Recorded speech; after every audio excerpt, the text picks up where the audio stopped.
নমস্কার।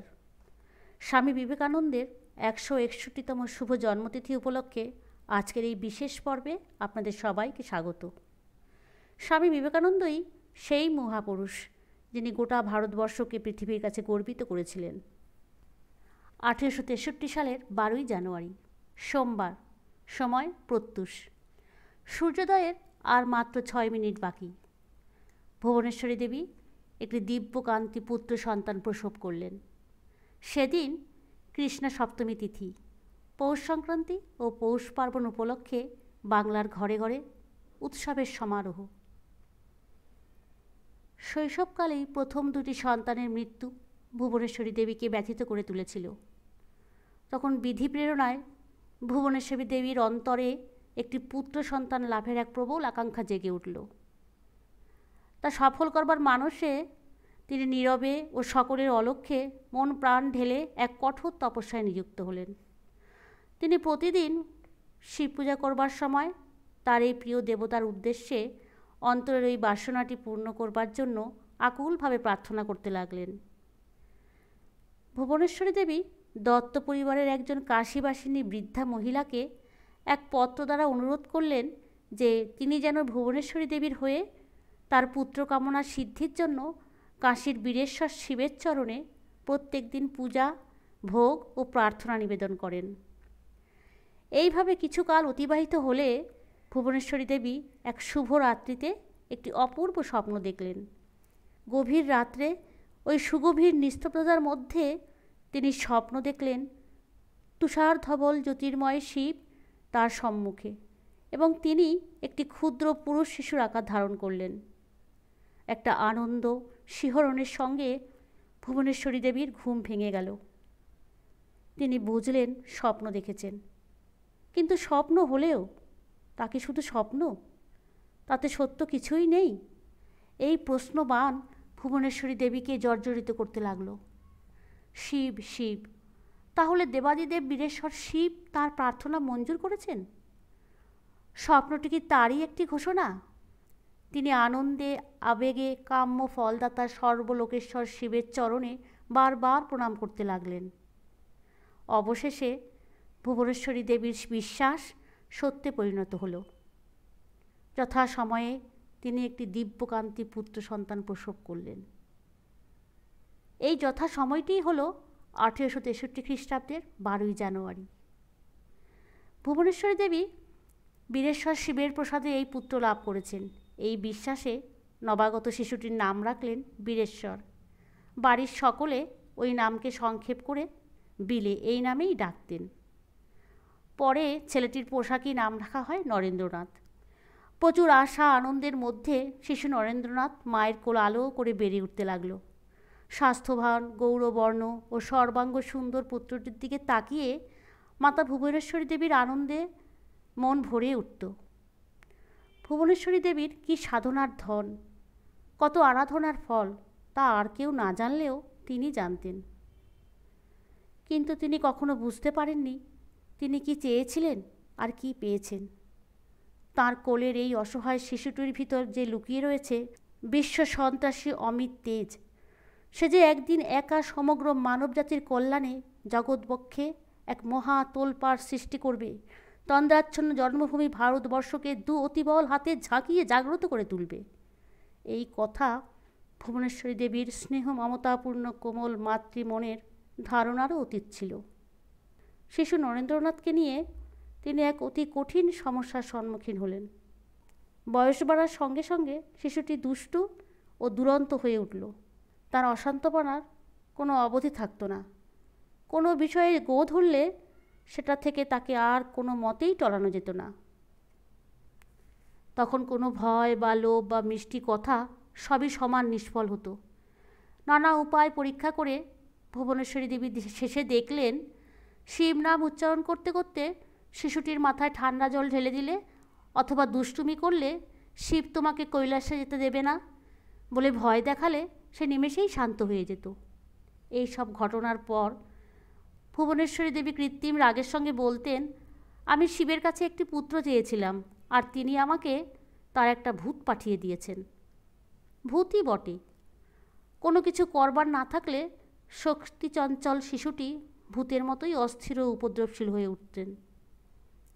নরেন্দ্রনাথের দুষ্টুমিতে অতিষ্ঠ হয়ে তার বড় বোনেরা তাকে মারবার জন্য ধাওয়া করলে তিনি ছুটে গিয়ে নোংরা জল কাদাপূর্ণ নর্দমায় দাঁড়িয়ে হাসতে থাকতেন ও তাদের দিকে মুখ ভেঙচে বলতেন, এসো আমায় ধরো এসে। বুদ্ধিমান শিশুটি জানতেন ওই অসুচিপূর্ণ জায়গায় তারা কখনো তাকে ধরতে আসবে না।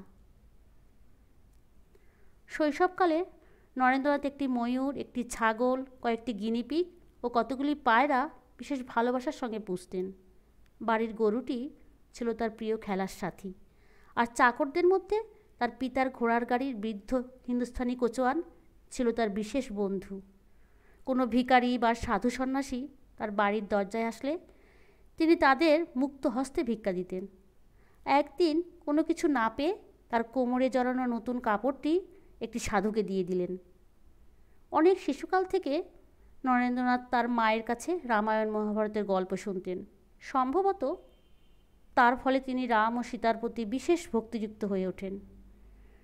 নিকটবর্তী কোথায়ও রামায়ণ পাঠ হলে তিনি সেখানে গিয়ে মন দিয়ে তা শুনতেন। একদিন রামায়ণের গল্পের মধ্যে তিনি শোনেন হনুমান কলা বাগানে থাকেন। এই কথা শুনে সেদিন রাত্রিবেলা রামায়ণ পাঠ শুনে সোজা বাড়ি না গিয়ে হনুমান দর্শনের জন্য এক কলা বাগানে গিয়ে অনেকক্ষণ যাবৎ অপেক্ষা করেন। নরেন্দ্রনাথের একটি বিশেষ খেলা ছিল রাজা ও রাজসভা। তিনি নিজে রাজা সেজে তাদের চণ্ডীমণ্ডপে ওঠার সিঁড়ির প্রথম সর্বোচ্চ ধাপে বসতেন।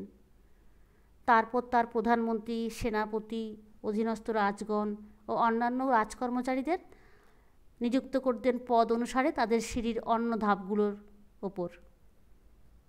তারপর তিনি দরবার অনুষ্ঠান ও বিচার কার্য রাজোচিত গাম্ভীর্যের সঙ্গে সুসম্পন্ন করতেন। তখন যদি কেউ অসংগত আচরণ করত, তিনি সুতীক্ষ্ণ দৃষ্টির দ্বারা তাকে নিরস্ত করতেন। শৈশবে খেলাধুলার সঙ্গে সঙ্গে নরেন্দ্রনাথের তত্ত্বান্বেষী মনের স্বাভাবিক বিচার বুদ্ধিও সুস্পষ্টভাবে ফুটে উঠত। তার একটি সুন্দর দৃষ্টান্ত এইরূপ। নরেন্দ্রনাথের বাবার নানা জাতির মক্কেল তার বৈঠকখানায় আসতেন। প্রত্যেক জাতির জন্য সেখানে একটি করে আলাদা আলাদা রূপবাঁধানো হুকো থাকত। মুসলমানদের জন্য একটি থাকত, কিন্তু নরেন্দ্রনাথ কিছুতেই বুঝতে পারতেন না এরূপ জাতি বিচারের প্রয়োজন কী এবং তা না মানলে কী অনিষ্ট হয়। তা পরীক্ষা করবার জন্য তিনি একদিন সকলের অলক্ষ্যে ওই হুকোগুলোর প্রত্যেক কটায় টান দিলেন, এমনকি মুসলমানদের হুকোটিও বাদ দিলেন না। দেখলেন কোনো অনিষ্টই ঘটল না। তার এই কাজের জন্য তার পিতামাতা যখন তাকে বকাবকি করলেন, তখন তিনি বলেন, দেখছিলাম জাত না মানলে কি হয়, দেখলাম কিছুই হয় না। শৈশবকাল থেকেই নরেন্দ্রনাথের একটি আশ্চর্য বিশেষত্ব প্রকাশ পেত। তার ঘুমানোর আগে ঘুমের জন্য চোখ বুজলেই তার ভ্রুযুগলের মধ্যে একটি অপূর্ব জ্যোতির্বিন্দু দেখা দিত ও তিনি এক মনে তার নানা রূপ পরিবর্তন লক্ষ্য করতেন।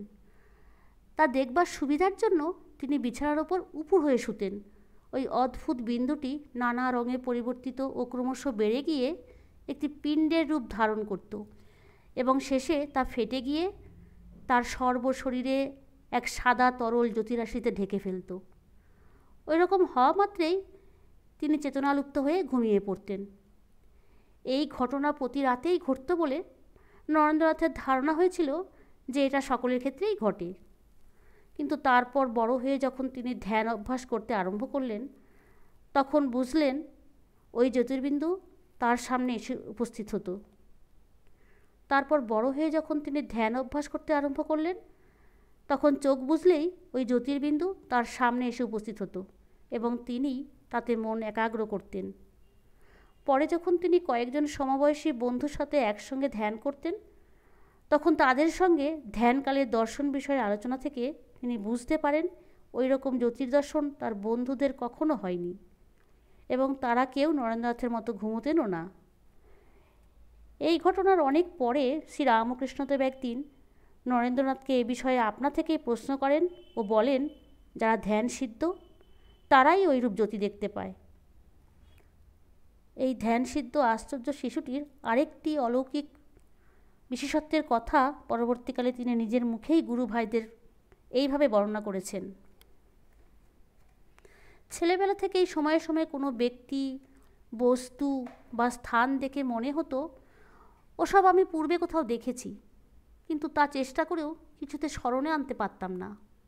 কোনো স্থানে বন্ধুদের সঙ্গে হয়তো কোনো বিষয় আলোচনা করছি, তখন তাদের একজন হঠাৎ এমন একটা কথা বলেছে যা শুনেই আমার মনে হয়েছে তাই তো, এই ঘরে এই সব লোকের সঙ্গে এ বিষয় যে আমি পূর্বেই আলোচনা করেছি, এবং তখনও যে এই লোকটি এই কথাই বলেছিল।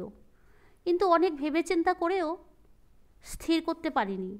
পরে যখন পূর্বজন্মবাদের সঙ্গে পরিচিত হলাম, তখন ভেবেছি বোধহয় ওই ঘটনা আমার পূর্বের কোনো জন্মে ঘটেছে, এবং তারই আংশিক স্মৃতি কখনো কখনো আমার মনে উদয় হয়। কিন্তু আরও পরে বুঝেছি এই সব ব্যাপারের ঐরূপ মীমাংসা যুক্তিযুক্ত নয়। এখন মনে হয় এই জন্মে আমার যে সকল লোক বা বিষয়ের সঙ্গে পরিচিত হতে হবে তা জন্মাবার পূর্বে চিত্র পরম্পরায় আমি কোনো রূপে দেখতে পেয়েছিলাম, এবং জন্মাবার পরে তারই স্মৃতি সময়ে সময়ে আমার মনে উদয় হয়ে থাকে। নরেন্দ্রনাথের শৈশবকালের আরও একটি উল্লেখযোগ্য ঘটনা এই, তিনি একদিন তাহার খেলা সাথীদের সঙ্গে ছুটাছুটি করিতে করিতে বাড়ির পূজা দালানের বারান্দা হইতে উঠানে পড়িয়া যান ও একখানি পাথরের গায়ে আঘাত লাগিয়া তাহার মাথায় ঠিক ডান চোখের ওপরে একটি ক্ষত হয়।